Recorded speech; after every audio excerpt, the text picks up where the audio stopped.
everyone, it's Monica and welcome back to Homeschool Voices. Today's topic is, whose job is it to educate children? The parents' job or the government's? Today's video is really important because the ideas in it underpin all my other ideas, basically. It is important that we build the right foundation and then we can go up. So, what I'm going to be discussing today are two opposing viewpoints. One is that it is the government's responsibility to educate our kids, and the other is that it is parents' responsibility to educate their kids. So a lot of you that are watching this are going to say, well, of course it's the parents' job to educate their kids. That's a no-brainer. But when you start to think about the kind of things that people say and their behavior and what they do with their children and the choices that they make, it becomes more and more clear that people actually believe it is the government's job to provide an education to children. A question that I get all the time when I tell people that we homeschool is, hey, do you have to take any tests? Do your kids have to take any tests, any state testing or federal testing, just to make sure they're not falling behind? So this question has a couple of assumptions in it. The idea of falling behind and the idea that the parent needs to be held accountable to the state. So I'm going to work with this idea that it is not the parent who needs to be accountable to the state, but that the state that needs to be accountable to parents who put their kids in school. And if the state is accountable to parents, it would never make sense for children to have to, do state testing to make sure they don't fall behind. So we're going to start with the idea that everyone is self-centered. Absolutely everyone, to one degree or another, thinks about themselves before they think about others, before they think about their spouse, before they think about their mom or their brothers. They think about themselves. That's everyone. That's parents, that's non-parents, that's doctors, that's pediatricians, that's nurses, that's psychologists, that's firefighters. Even a firefighter who risks their life, at the end of the day, they are doing a job to make money. And they probably like the adrenaline rush, So they are more selfless than a lot of people, but to one degree or another, even firefighters are self-centered. We all are self-centered. It is a basic part of human nature that many of us try to fight against, but it's there. So you have to start with that. Okay, now let's move on a little, and can we agree that because you are a doctor or a psychologist or a teacher, a school principal, a politician, or a bureaucrat who enforces rules that are voted on by politicians, you are not magically less self-centered. You are just as self-centered as everyone else. I really hope that we can agree on that. I really hope that we don't have this idea that teachers and doctors are far more selfless than the average person. On average, everyone is pretty much self-centered. You're gonna have more selfless people and some narcissistic people in any group, but it all averages out the same, no matter if you're a parent, not a parent, what your profession is, on average. But there is one thing that makes a person less self-centered. There's really one thing. It's universal. It's children. And it's not any children. It's not someone else's kids. It's not even a homeless kid. It's your kid. Are you going to send some homeless kid to college if you're a middle-class person because you feel selfless? No. But you will go out of your way and sacrifice to send your kid to college. When you have children, you will do things for them that you will not do for any other human being on earth. Not your spouse, not your mom, not your dad, not your twin brother. Your children come before anyone. So if we can all agree everyone is self-centered to one degree or another, and if we can agree that the only time that human beings are not as self-centered is when they are parents and only with regards to their children. It's not as if I become a parent and all of a sudden I become less self-centered towards everyone. is towards my children. It might make me a little more empathetic and feel a little more for children, but in a real measurable way, it's only towards my children. So, who cares the most about a child?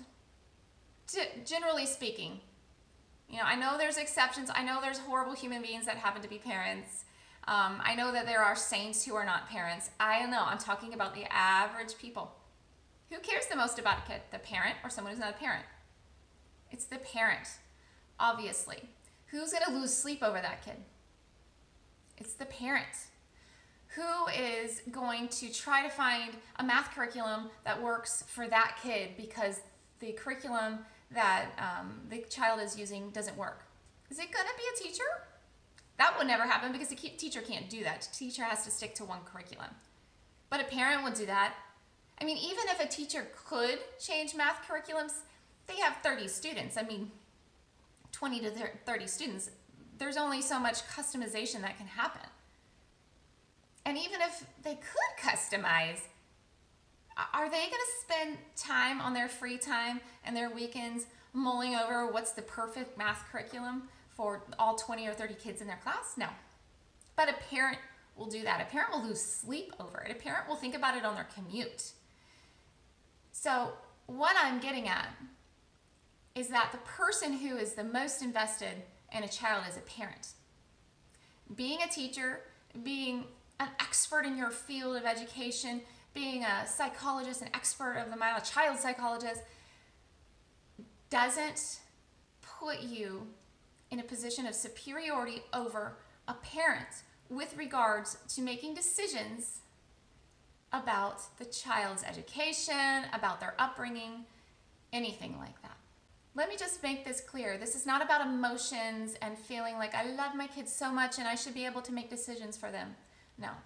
This is about me and my spouse are the two people on earth that are going to act selflessly towards our children.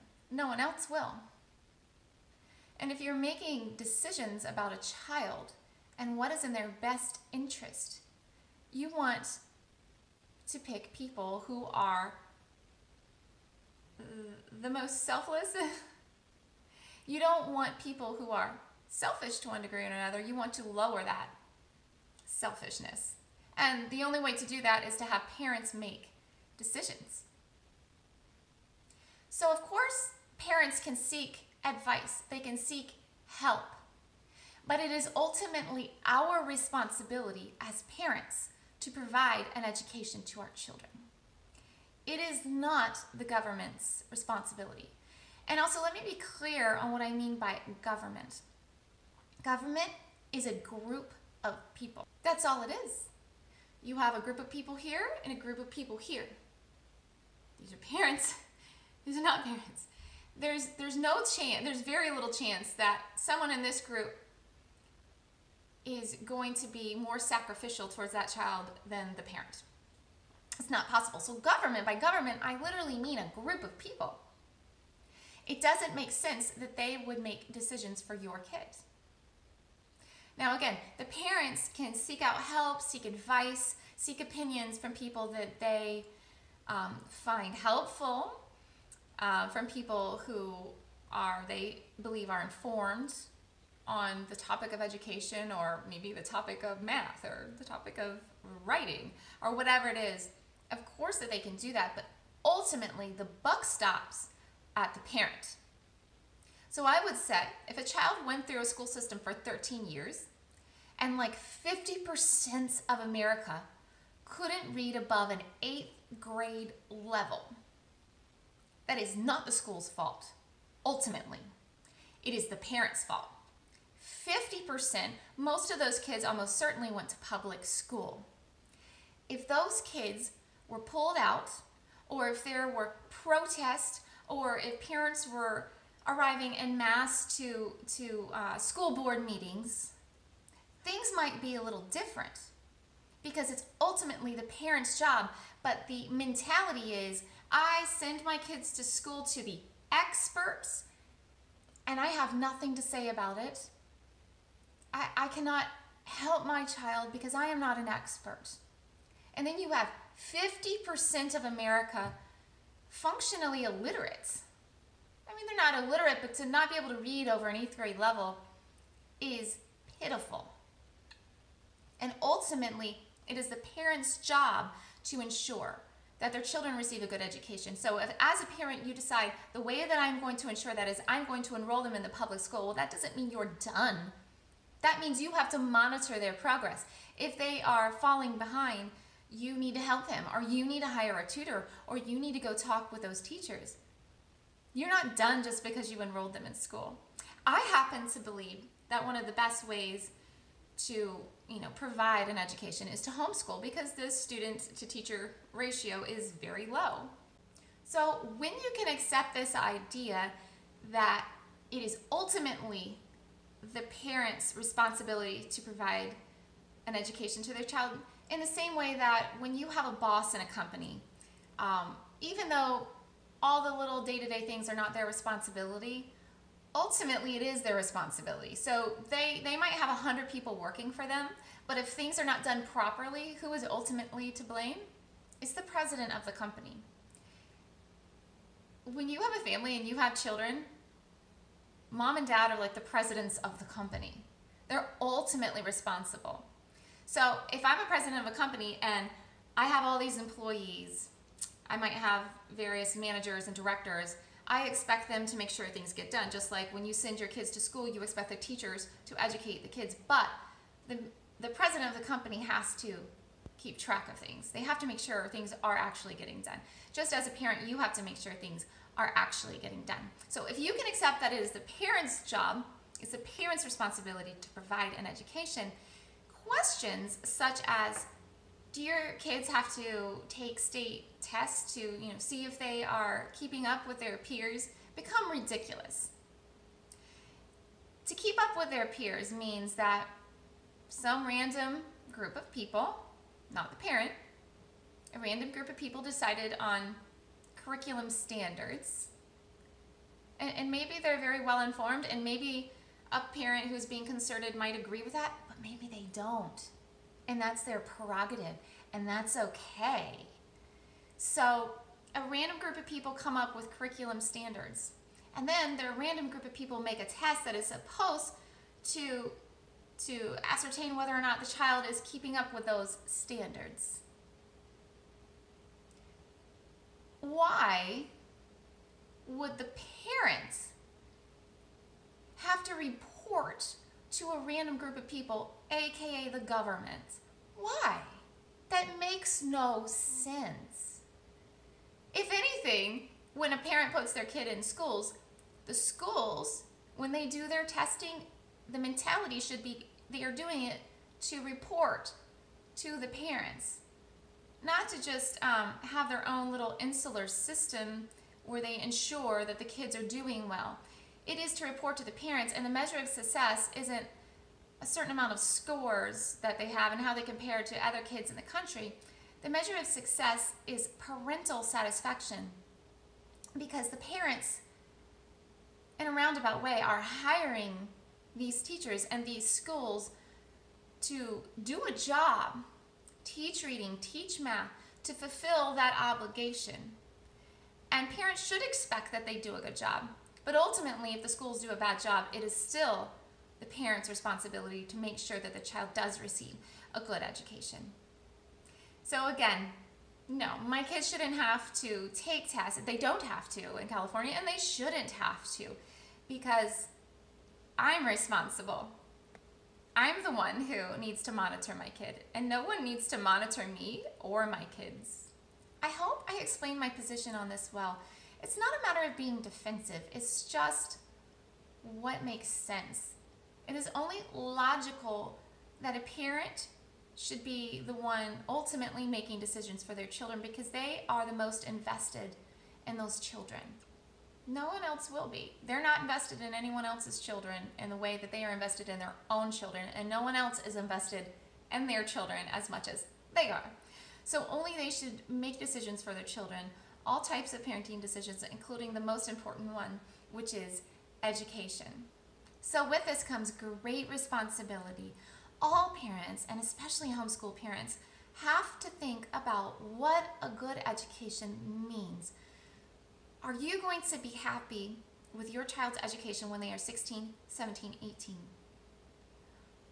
What will their education look like if you are happy, and what will it look like if you are not happy when they are those ages? What sort of things do you want them to learn? What sort of skills do you want them to have? And if you send your children to school, make sure that the school is teaching them the things that you want them to learn, and if not, make sure they learn it somehow. And obviously, if you are homeschooling, you need to have clarity on that so that you can have a game plan and you can make sure your children learn everything that they need to learn. I hope this video helped you to gain some clarity on this issue. And if you liked it, please click thumbs up. If you want to see more videos like this, please click the subscribe button and the notification bell that pops up next to it. In the meantime, happy homeschooling and have a great day.